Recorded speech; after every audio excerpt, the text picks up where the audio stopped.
อ้าวมื้อนี้ก็มีแกงหน่อไม้ใส่ผัก ใส่ สะแงะ ใส่ถ้วย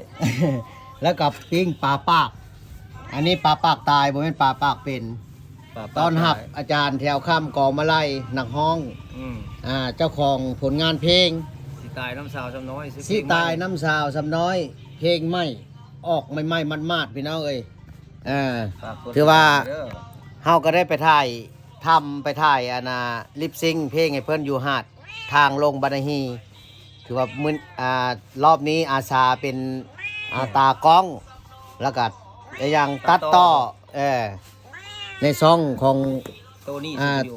นี้สตูดิโอเนาะชื่อเพลงว่าสิตายน้ำสาวสำน้อยติดตามเด้อพี่น้องเด้อ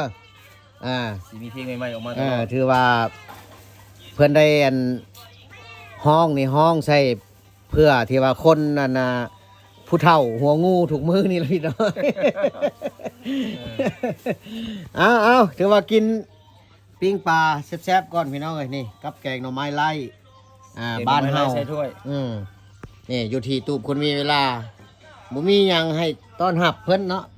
ปิ้งปลา